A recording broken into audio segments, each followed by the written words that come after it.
Halo teman-teman Times Indonesia dimanapun kalian berada, salam sehat selalu. Hari ini bersama saya Hanun Riansari, kita ketemu lagi dalam program Tips Times Indonesia Podcast. Oke, pandemi COVID-19 membawa kita untuk menyesuaikan pada kebiasaan baru. Beragam perubahan terjadi di semua sektor, salah satunya sektor pendidikan. Sistem pendidikan jarak jauh menjadi rutinitas yang harus dijalani demi menekan angka pertumbuhan COVID-19.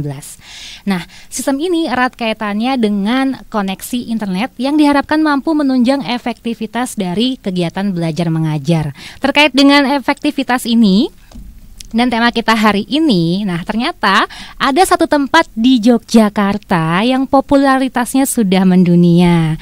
Nah, sebut saja Kampung Cyber ya. Tapi ada apa dengan Kampung Cyber ini? Dengan tema kita siang hari ini, Kampung Cyber Solusi Pendidikan Jarak Jauh. Ya, kita menghadirkan bintang tamu yang sangat menarik siang hari ini. Selamat siang untuk Mas Antonius Sasongko. Ya, selamat siang Mbak Andin. Aku panggilnya Mas Koko aja. Mas Koko. Ya. Oke, sehat Mas. Saya sapa dulu nih. Ya, sehat. Tadi perjalanan lancar ya. Lancar, panas. Tetap menggunakan masker. Hati tetap adem ya Mas ya. Menggunakan masker. Ya. Oke, Mas Koko ya. Sebenarnya aku sebagai warga Jogja agak kaget ternyata ada Kampung Cyber ya. Ini di mana letaknya Mas? Ya, Kampung Cyber itu letaknya di dekat permandian Taman Sari ya. Lebih tepatnya di Kelurahan Patean, Kecamatan Kraton. Jadi kita terintegrasi di dalam satu wilayah wisata permandian Taman Sari. Nah, ini udah berapa lama ini kampung ini ada?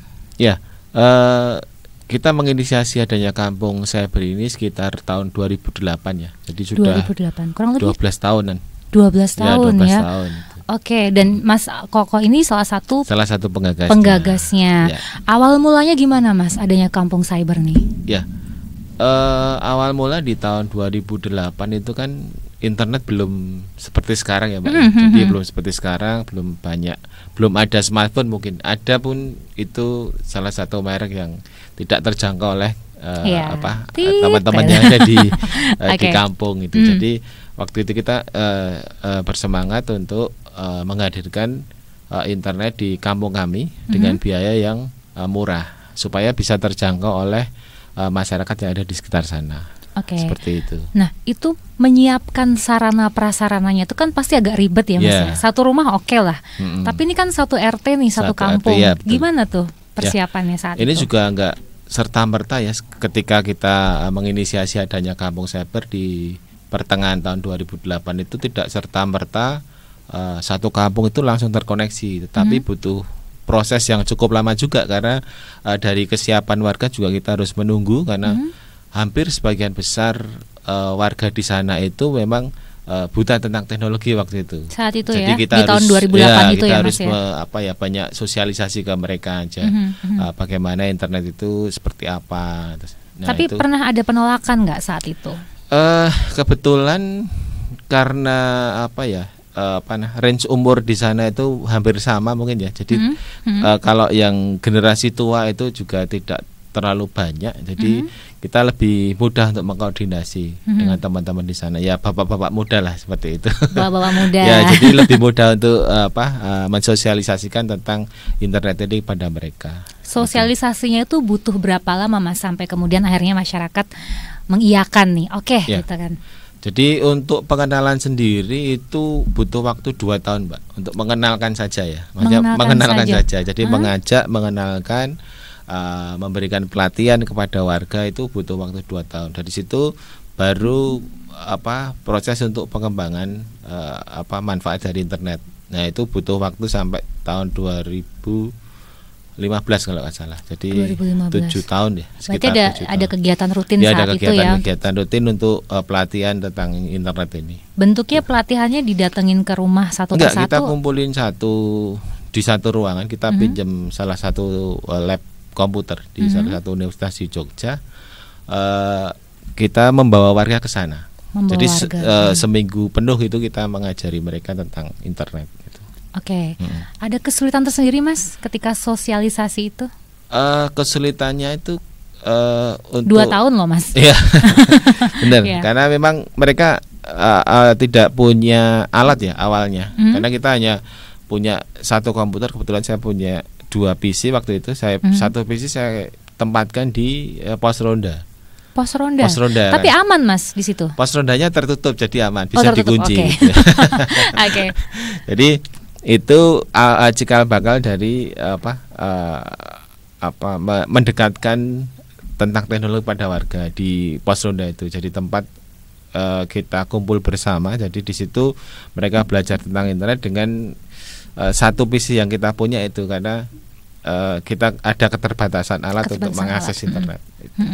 Nah, berarti ini kalau kata peribahasa tuh tresno jalaran saka kulino, berarti iya. bisa kan terbiasa ya sebenarnya Mas ya. Jadi karena setiap hari kan kita ronda bertemu dengan bapak-bapak di pos ronda itu, jadi kita lebih enak untuk menyampaikan tentang internet ini. Jadi tidak secara formal gitu. Jadi hanya gelenak-gelenik istilah Jawanya seperti itu. Gelenak-gelenik.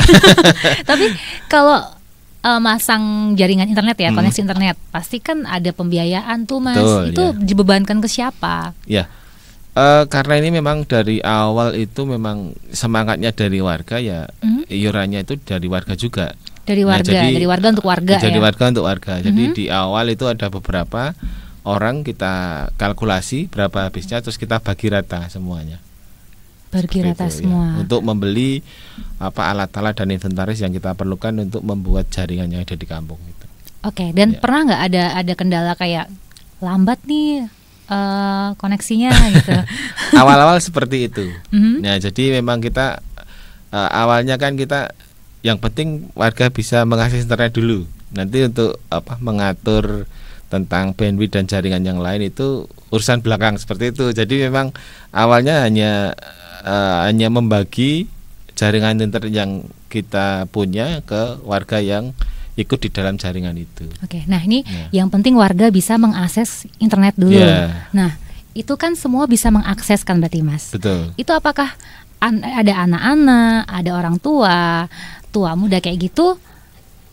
Berarti mereka bebas dong akses internet. Ada nggak rules tertentu gitu loh Mas? Itu memang awalnya itu kita hanya ada kesepakatan antar warga bagaimana dia menjadwal satu keluarga itu untuk menggunakan internet. Dan caranya gimana tuh? Ya, sebagian besar waktu itu ya komputer itu terletak di ruang keluarga. Jadi tidak di dalam kamar atau apa. Jadi pengawasan orang tua ketika anak menggunakan internet itu juga ada di situ. Jadi kita mengedepankan untuk pendampingan dari orang tua masing-masing. Berarti itu awalnya seperti itu. Awalnya seperti itu. Ya. Sekarang gimana? Kesininya kan kita sudah banyak mengembangkan alat-alat yang ada di tempat kami. Terus sekarang kita menggunakan alat untuk filtering koneksi yang masuk ke rumah-rumah warga. Terus kalau boleh tahu nih Mas, ini kan terbentuknya tahun 2008. Yeah. Tujuan dari dibuatnya Kampung Cyber ini tuh apa? Ya. Tujuan awalnya itu sebenarnya kita ingin menghadirkan internet yang mudah dan murah untuk warga. Itu awalnya seperti itu. Semangatnya seperti itu. Jadi walaupun kita di kampung dengan segala keterbatasannya, tapi kita harus mampu menghadirkan internet di kampung kita. Itu awalnya seperti itu. Terus berkembang internet untuk pengembangan potensi yang ada di sana, potensi usaha kecil. Karena saya lihat ke UMKM ya, UMKM karena di sana ya. cukup banyak UMKM yang ada di RT kita aja. Di Kampung Cyber itu ada sekitar 30-an. 30 UMKM. Itu produknya apa, Mas? Produknya cukup lumayan bervariasi ya. Jadi dari batik, terus batik tulis ya. Batik tulis, terus ada kaos lukis, ada pembuat kumis palsu gitu. Kumis palsu. Ya, itu. Oke. Dia pengen. Kumis jadi palsu. Jadi macam-macam. Itu ada beberapa industri kreatif yang ada di situ, terus ada produk makanan juga, makanan kecil seperti itu. Berarti kan kalau Kampung Cyber dia basisnya kampung berbasis teknologi. Iya, kampung berbasis teknologi. Apakah semua kegiatan di kampung itu misalnya nih siapa tahu rapat RT pakai Zoom gitu kan Mas, atau mungkin sebelum-sebelumnya ada kira-kira ada event apa sih yang rutin di situ? Kalau pengembangannya untuk kemajuan dari RT di Kampung Cyber ya. Jadi ada mengurus surat-surat kependudukan itu online. Jadi kita tidak perlu datang ke RT RW, tapi ada aplikasi sendiri di HP. Jadi kita tinggal input NIK, nomor induk kependudukan, itu nanti akan database-nya akan langsung memanggil yang bersangkutan. Lebih mudah ya pastinya. Ya, lebih mudah untuk mengakses atau mengurus surat-surat kependudukan. Kemudian nih, tadi sektor UMKM.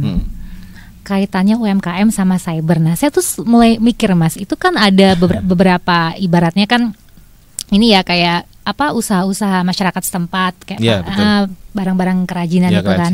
Itu ada nggak sih selama ini mungkin ada bentuk nyatanya kaitannya UMKM dengan kampung cyber ini? Jadi setelah perkembangan UMKM yang ada itu, terus di tahun 2019 kemarin kita mengembangkan ya. Jadi kita menampung UKM-UKM itu dijadikan satu wadah ya. Jadi kita punya website sendiri untuk UMKM. Jadi itu adalah bentuk seperti etalase sebenarnya, etalase digital untuk UMKM yang ada di kampung cyber. Di situ menampilkan produk-produk UMKM yang ada di kampung cyber. Jadi kayak online shop gitu ya. Tapi itu perbedaannya itu hanya etalase. Jadi bukan untuk jual beli. Jadi bukan marketplace. Bukan marketplace-nya. Tapi ada kontak person. Ada kontak person ya. Jadi nanti itu hanya kita memfasilitasi untuk UMKM yang ada di sana. Websitenya apa itu, Mas? kampungcyberdaya.com. kampungcyberdaya.com. Berdaya.com. Oke. Nah, berarti itu memuat semua produk yang ada di yang ada di situ. Oke. Terus itu kan kita berbicara tentang UMKM ya. Nah, kira-kira nih karena kita lagi era pandemi nih Mas ya, lagi era new normal. Nah, kampung cyber ini kira-kira bagaimana menjalankan fungsinya di tengah kita lagi punya kebiasaan baru, harus social distancing. Kemudian intinya bagaimana fungsinya di pandemi ini? Jadi yang sangat terasa yaitu tuh untuk pembelajaran daring itu ya, jarak jauh itu kita sudah siap ya, karena kita sudah terbiasa menggunakan internet dan warga juga sudah terbiasa juga, orang tua dan anak-anak tidak memerlukan biaya tambahan lagi ya Pak ya. Udah melek teknologi dan karena sudah biasa seperti gitu kan. itu. Jadi tinggal kita mengikuti dan memang di awal pandemi ini kita meningkatkan kecepatannya karena memang kebutuhan internet juga cukup lumayan tinggi. Karena sekarang juga berlaku FUP ya, di setiap FUP itu Fair Usage Policy. Jadi ada pembatasan pemakaian. Jadi sudah tidak unlimited lagi. Jadi ada pembatasan ketika sudah mencapai FUP yang ditentukan itu kecepatan akan melambat. Nah, jadi hampir semua per rumah gitu ya Mas ya. Hampir semua provider seperti itu. Jadi kita harus mampu mengontrol itu, mampu mengatur itu supaya selama sebulan itu kita bisa melayani semua warga dengan baik, seperti itu. Nah kalau tadi nggak salah dengar sih, kampung cyber ini juga menerima berbagai macam kunjungan ya. Mungkin dari institusi-institusi pendidikan. Itu rata-rata dari dalam Jogja atau luar kota? Malah hampir sebagian besar itu dari luar kota Jogja. Luar kota Jogja. Kalau dari Jogja itu bisa dihitung jari. Saya aja belum tahu loh kan. Nah, itu bentuk kegiatannya seperti apa, Mas? Ya, jadi kita membuka seperti wisata edukasi gitu ya. Jadi kita ingin berbagi cerita tentang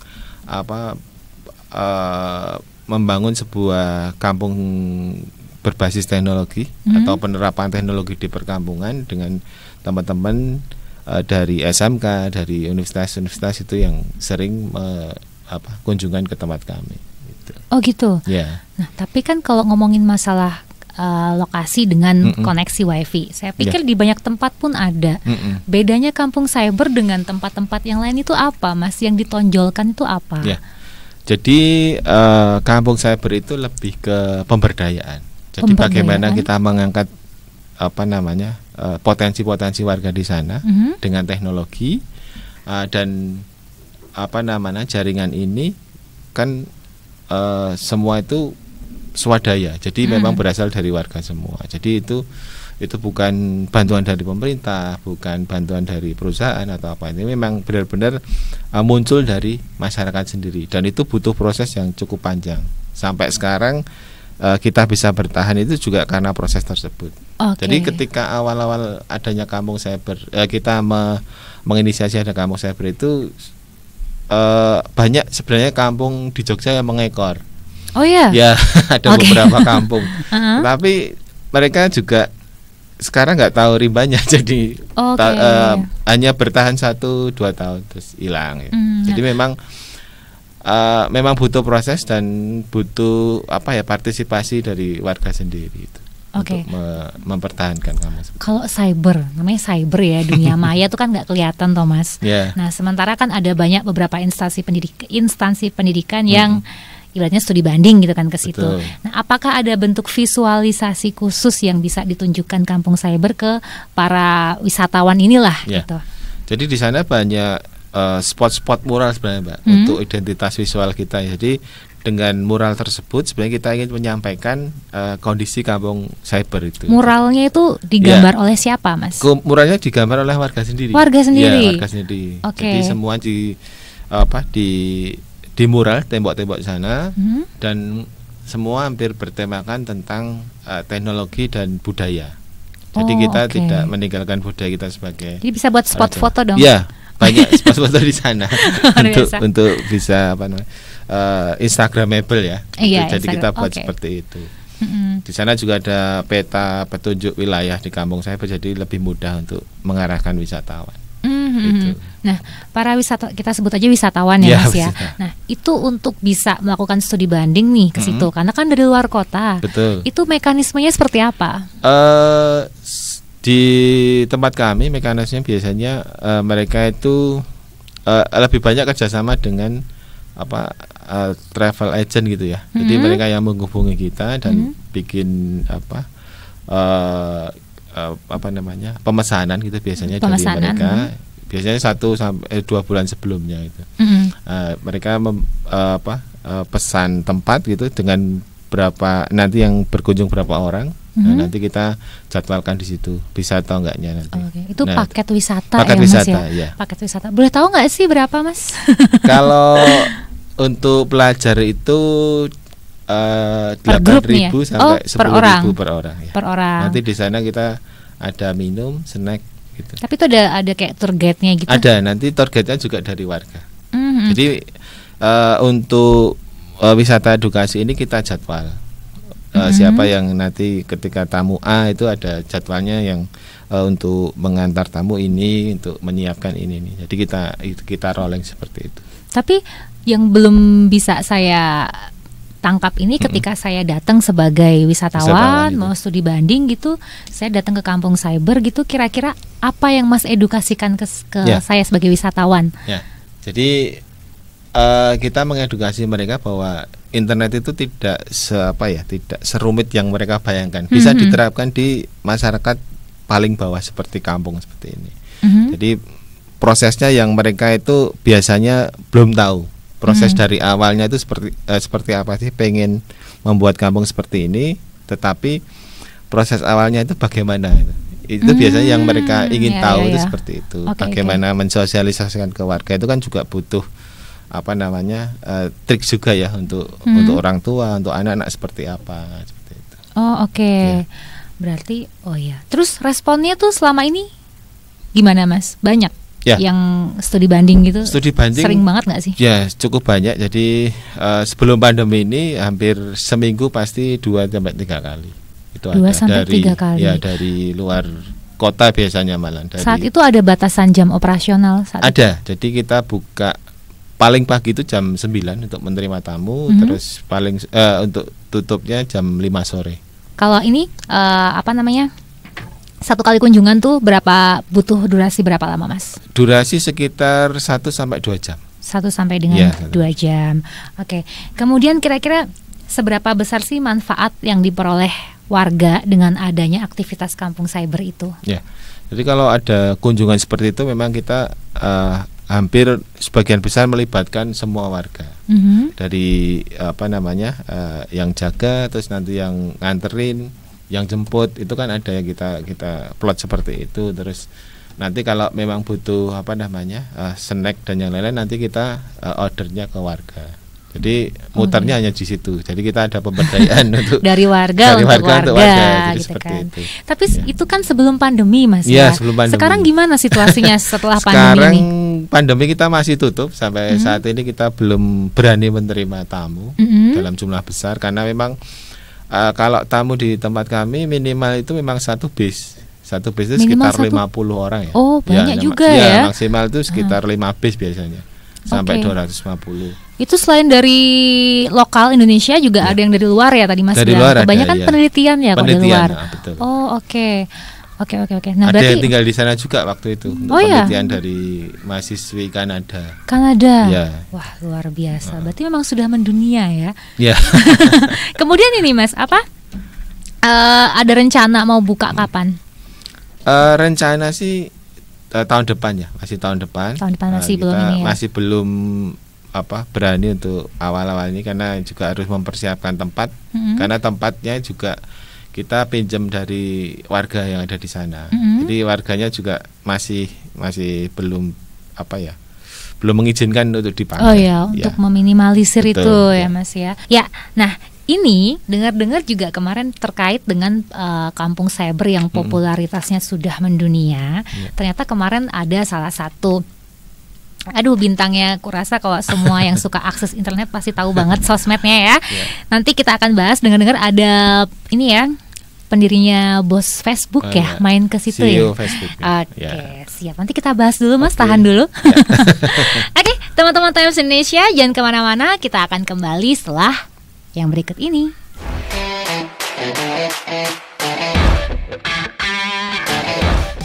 Saya Helmi Jamharis, Sekretaris Daerah Kabupaten Bantul, mengucapkan selamat atas launching Time Podcast. Semoga konten-kontennya menginspirasi dan mencerdaskan masyarakat. Semangat Time Indonesia.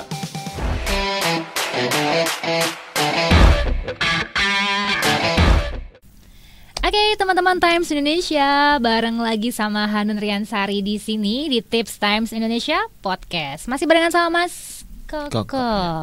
Ya, Mas, ternyata kampung cyber ini udah terkenal banget sampai luar negeri. Malah saya juga agak nggak tahu kan.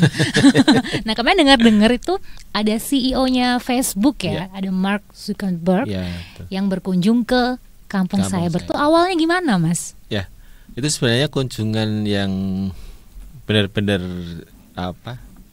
spontan ya, karena kita juga tidak diberitahu sebelumnya. Itu sebelum pandemi ya? Iya, sebelum pandemi tahun 2014. Oh, 2014. Ya, 2014, 12 Oktober kalau nggak salah. Itu beliau memang tidak tidak memberitahukan sebelumnya. Jadi memang benar-benar dadakan gitu. Datang.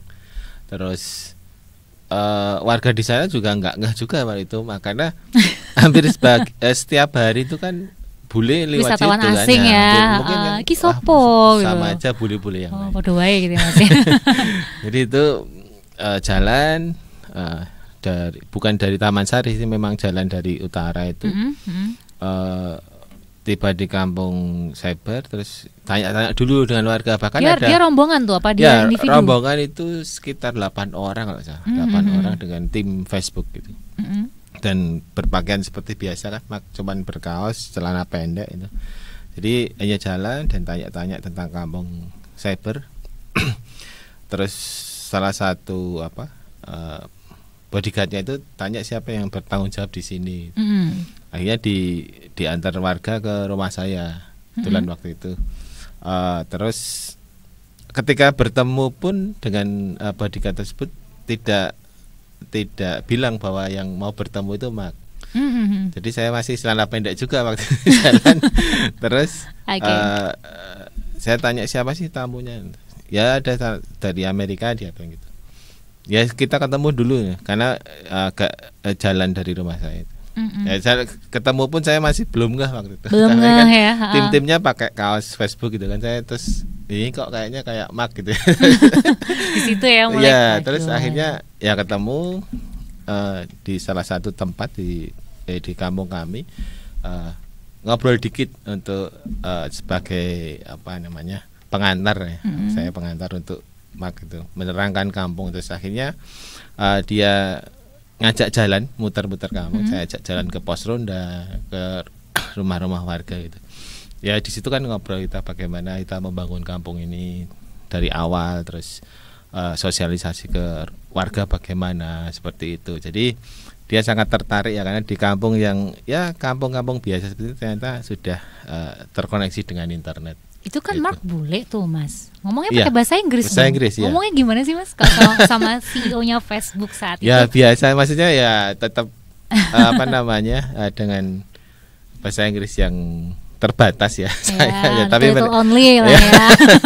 Okay. Tapi dia paham juga tentang paham maksud dari yang apa saya sampaikan tadi. Dan bagaimana respon seorang Mark Zuckerberg ya, responnya itu melihat kampung sangat cyber? mengapresiasi ya dengan adanya gerakan dari masyarakat seperti itu. Jadi memang orang-orang seperti Mark itu memang sangat mengapresiasi hal-hal yang timbul dari masyarakat atau swadaya seperti itu. Jadi bukan bantuan-bantuan dari pihak mana, dari pihak pemerintah ataupun dari pihak swasta seperti itu. Jadi dia menghargai karena ini memang benar-benar murni gerakan dari warga yang ada di situ. Oke Mas Koko. Tapi saya tuh masih penasaran gitu loh. Gimana sih cara Mas ya saat itu ya berkomunikasi dengan seorang Mark Zuckerberg-nya itu kayak gimana sih ngobrolnya yang bahasa Inggrisnya katanya mungkin bahasa Inggris yang sederhana gitu, tapi sampai CEO-nya Facebook loh. Waktu itu bentuk komunikasinya kayak mana Mas? Ya, jadi waktu itu memang saya mencoba berkomunikasi ya dengan Mark ya. Jadi di situ juga ada salah satu bodyguard yang dari Indonesia juga. Jadi memang saya tidak sepenuhnya memakai bahasa Inggris, jadi ada yang diterjemahin mereka juga. Ya pertama kan gimana? Yang pasti kan say hello, hi Mark, bukan hi Mark sih, hi how are you gitu kan. Terus kita salaman, terus saya langsung menyebut namanya dia, are you Mark Zuckerberg? Dia cuma tertawa saja. Tertawa aja. Saya cuma mantuk-mantuk ini, terus baru saya kan waktu itu terus blank kan, loh kok sampai sini orang ini kan orang yang paling kaya di miliarder gitu kan, dan itu nggak main-main gitu orang, kok bisa sampai sini. Saya waktu itu masih blank, jadi belum bisa terus mau menerangkan itu enggak. Jadi memang Mark sendiri itu masih di situ kan berhenti di salah satu toko kaos. Jadi dia juga beli di situ ya. Saya nggak tahu beli atau enggak. Tapi dia jalan-jalan di situ. Saya juga waktu itu terus baru diterangin sama siapa ya namanya itu, asistennya pokoknya. Itu ada juga terus. Ini maksudnya seperti ini, dia datang ke sini untuk melihat-lihat kampung cyber yang seperti yang diberitakan seperti itu. Nah dari situ baru kita suruh ketemu Mark, saya, terus asisten tersebut, terus ada bodyguard itu. Nah, sebenarnya ada 2 poin yang saya menarik nih. Pertama, seorang Mark Zuckerberg bisa tahu keberadaan kampung cyber itu dari mana. Nah, itu juga baru reveal beberapa tahun yang lalu. Jadi dulu ketika datang saya masih belum tahu dia itu taunya dari mana, terus maksud kedatangannya itu mau ngapain itu. Nah, jadi ketika sekitar 2-3 tahun yang lalu itu bodyguard yang dari Indonesia itu datang lagi ke tempat saya. Dia bilang, Mas masih ingat saya nggak? Oh iya Pak, saya namanya Pak Eka.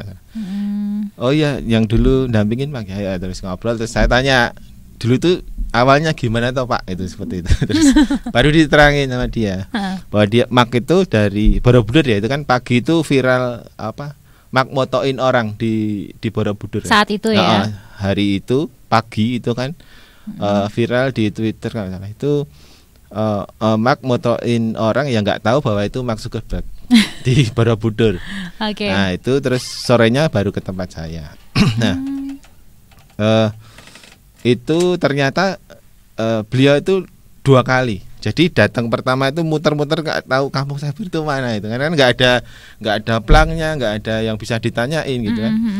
Terus sudah balik ke mobilnya, sudah mau pergi lagi, ketika sampai di dekat Ngasem itu dia minta turun lagi. Saya masih penasaran gitu, Be. Yuk kita cari lagi. Akhirnya dicari lagi dan yang kedua itu baru ketemu dengan salah satu warga terus menunjukkan ke tempat saya. Saat itu ketika Mark itu main ke kampung cyber itu nih Mas, nih aku sih cuma nanya doang gitu kan. Kira-kira tuh tujuannya dia apa sih? Pasti ada satu tujuan yang dia selain dia pengen tahu ya. Mungkin ada. Kemudian ada nggak sih kayak satu bentuk kontribusi? Mungkin ada semacam sumbangsi yang dia kasih ke kampung cyber saat itu. Kalau kontribusi sih sebenarnya tidak secara langsung ya. Jadi sebenarnya kan kunjungan seorang Mark itu sebenarnya sebuah trigger untuk pemasaran nih ujung-ujungnya gitu kan. Jadi ada istilahnya Mark effect lah. Mark effect setelah itu sebenarnya. Jadi kalau ngasih bantuan secara langsung tidak, tetapi waktu itu sebenarnya saya sempat disuruh untuk menghubungi dari manajemen Facebook ya. Jadi saya dikasih email dan macam-macam, tapi saya waktu itu masih bingung harus ngapain dengan ini gitu. Harus bikin program apa itu loh yang masih waktu itu belum. Jadi kasih email, terus sebenarnya next day itu saya sebenarnya ingin diajak ke Jakarta. Jadi saya ditelepon sama asistennya sorenya itu bahwa ternyata jamnya sudah penuh itu untuk janjian dengan Pak Presiden waktu itu. Jadi batal. Jadi saya waktu itu kayaknya mau diajak ke Jakarta terus bertemu dengan beberapa kolega dari Mark sendiri. Tapi itu batal karena waktunya tidak mencukupi waktu itu. Jadi saya juga dihubungi juga bahwa untuk acara hari besok itu batal seperti itu. Nah sampai dikunjungi, Mas kepikiran nyangka nggak sih ketika awal Mas membentuk kampung cyber ini ternyata bakal booming sekarang gitu loh, sampai mendunia loh. Dari awal sebenarnya nggak ada ya, maksudnya nggak nyangka sampai seperti sekarang ini. Jadi memang sebenarnya tujuan awal itu kan sangat sederhana sekali kan. Jadi kita ingin warga di sana itu melek teknologi. Itu aja sih dengan kita bisa memberikan fasilitas internet yang mudah dan murah itu tadi. Sebenarnya cukup sampai di situ sebenarnya. Tapi kan karena pengembangan terus pemanfaatannya dan kita bisa bertahan cukup lama itu. Itu ternyata banyak menarik dari tokoh-tokoh dunia ya. Jadi kan tidak hanya Mark waktu itu, setelah Mark itu sebenarnya banyak yang datang tapi tidak terekspos. Itu kan dengar-dengar ada ini ya Ratu dan Raja Belanda. Itu kapan itu Mas? Itu sebelum awal pandemi ya. Jadi memang di bulan Maret ya 11 Maret. Itu ceritanya gimana? Kok luar biasa gitu ya kampung cyber ini. Dari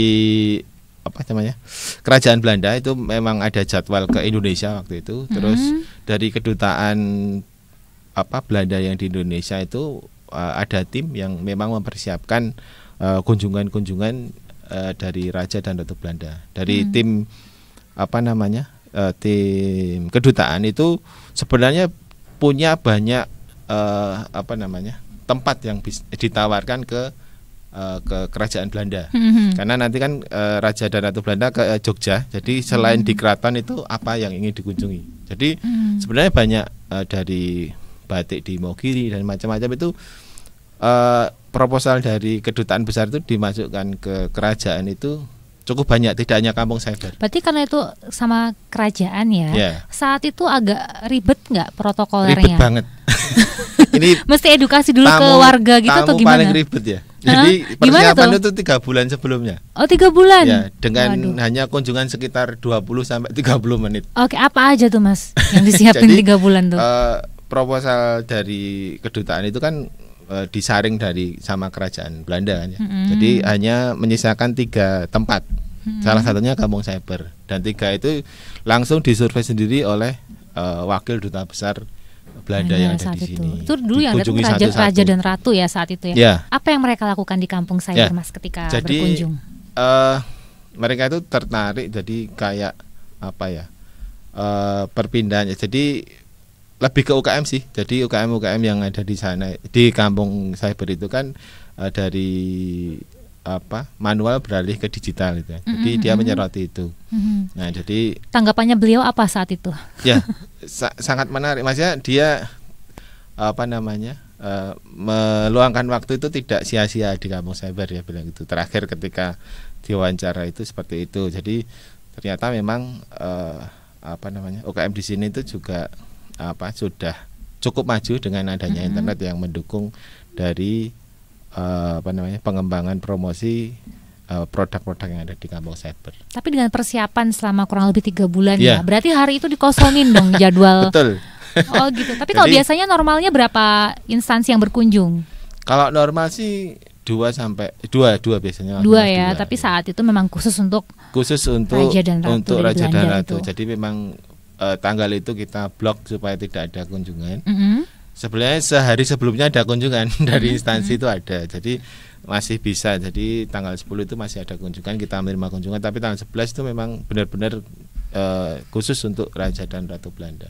Oke, nah kalau bicara tentang popularitas yang ternyata sudah mendunia, itu kan nggak main-main loh Mas. Nah, apakah ada strategi promosi khusus tuh dengan adanya Kampung Cyber? Entah mungkin punya semacam Kampung Cyber, punya media untuk mempromosikan selain tadi website ya Mas ya, untuk supaya orang-orang di luar sana bisa mengakses ternyata ada Kampung Cyber, atau apakah ada bentuk kerjasama dengan pemerintah setempat? Sebenarnya kita tidak punya tim promosi khusus ya, terus atau website yang khusus untuk promosi Kampung Cyber. Jadi memang mungkin karena sudah bertahun-tahun tempat kita itu sering dikunjungi, terus sering untuk penelitian pun juga tidak hanya dari dalam negeri. Dari luar negeri itu dari mungkin situ ke expose ya. Banyak tulisan kalau searching di Google mungkin juga banyak tulisan tentang Kampung Cyber itu dari dalam ataupun dari luar negeri. Mungkin itu yang secara tidak langsung kita juga dipromosikan di situ oleh teman-teman dari mahasiswa. Berarti tidak ada secara khusus gitu ya. Ya. Jadi nggak ngoyo gitu ya Mas ya. Kita ngalir karena aja. niatnya buat warga juga gitu ya. Karena kan kita memang itu awalnya tidak sampai ke sini gitu. Maksudnya tujuannya awal kan hanya sederhana sebenarnya. Itu tadi. Oke. Jadi itu tidak ada bekerja sama dengan pemerintah, enggak ya? Tidak. Pure swadaya masyarakat gitu ya.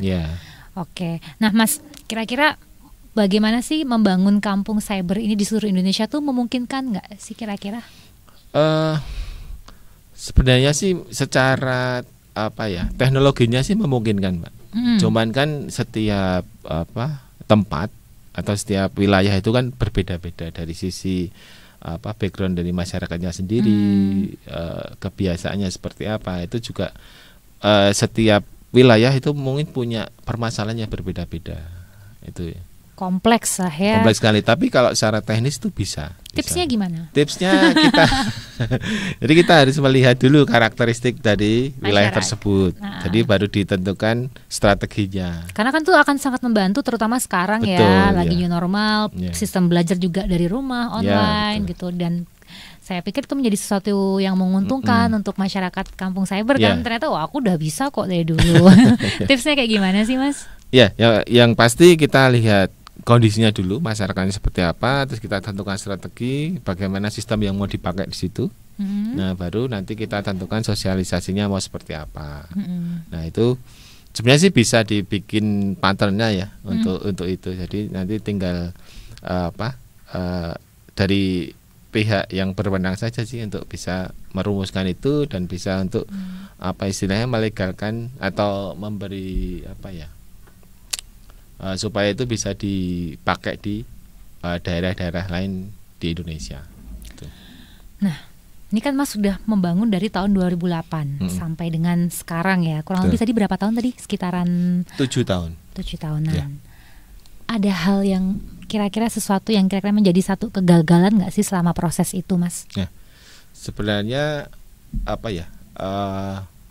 proses mengajak warga itu tidak semulus yang dibayangkan. Jadi, susah ya. Jadi kan macam-macam kan, isi kepalanya juga macam-macam, sikapnya juga macam-macam. Kudu sabar ya Mas itu ya. Sebenarnya ya kalau kegagalan sih enggak ya, tapi cuman hambatan-hambatan cukup banyak ya. Jadi dari sisi warganya sendiri itu juga kan tidak semua warga itu punya punya passion yang sama itu kan untuk mengembangkan ini. Jadi ada yang santai-santai aja, yang cepat pengen tahu tentang hal-hal yang ada di internet, jadi itu. Jadi mungkin kendalanya pas dirasain pas lagi sosialisasi 2 tahun tuh ya Mas. Betul. Ya? Itu kan kita harus mengajak orang-orang yang tua yang benar-benar tidak tahu tentang internet, itu kan kita harus menerangkan dari awal. Dan harus menganalogikan hal-hal yang sederhana yang bisa dia tangkap gitu. Kayak email itu kan seperti kita berkirim surat, seperti kan itu harus dijelaskan seperti itu. Nah, itu yang bikin kita harus sabar, kita harus memahami warga juga, tidak serta-merta kita harus memaksakan kehendak kita ke warga. Oke, tapi yang menjadi satu pengurus di kampung cyber ini mungkin kayak ada manajemennya khusus atau enggak gitu Mas? Oh tidak, jadi ini masuk di kepengurusan RT sebenarnya. Kebetulan saya juga ketua RT ya. Oke. Kebetulan saya ketua RT dari tahun 2015. Jadi sebenarnya sebelum saya jadi RT pun saya juga ikut ngurusi kampung cyber. Jadi kalau dulu dipisah karena saya bisa ngurusi kampung cyber dan Pak RT bisa mengurus secara administrasi di kampung. Tapi kalau sekarang jadi satu karena kita orangnya juga terbatas, SDM-nya, jadi kita jadiin satu saja. Tapi pernah ada permintaan dari ini nggak Mas, dari mungkin beberapa wisatawan kan sering banyak orang studi banding dari luar daerah. Pernah nggak sih mereka minta untuk Mas, ada pelatihan di tempat kita? Ya. Pernah nggak kayak gitu? Pernah. Dari Jawa Timur pernah kemarin. Itu dari Sidoarjo kalau nggak salah. Itu ada. Terus yang baru-baru ini malah dari Kulon Progo. Itu juga pengen seperti itu, dan kita akan dijadwalkan untuk memberikan pelatihan di Kulon Progo. Oke, berarti terbuka ya buat siapa aja kampung cyber yang mungkin yang pengen bikin kampung cyber seperti di sini gitu kan. Ya, nanti kita berdasarkan pengalaman kita bagi sharing gitu ya Mas ya. Terakhir nih Mas, kira-kira Mas Koko ada harapan nggak sih, dan kira-kira kedepannya seperti apa? Harapan dari adanya kampung cyber ini atau kedepannya seperti apa? Harapan aja Mas, simpel.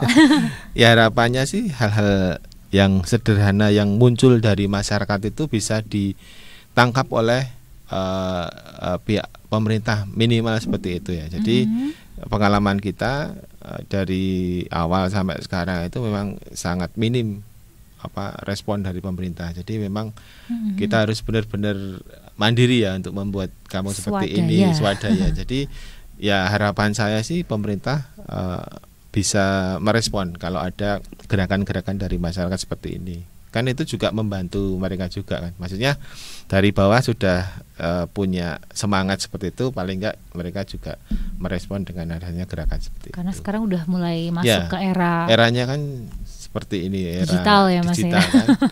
Nah, jadi hal seperti ini menjadi sangat penting untuk masyarakat. Untuk masyarakat. Yang pasti harapan paling utama adalah semoga pandemi lekas berakhir. Oke Mas Koko, terima kasih untuk waktunya udah main-main ke studio podcast. Jangan lupa salam juga untuk warga yang ada di sana. Semoga sehat selalu. Kabar-kabarin kalau udah mulai buka ya. Oke, siap.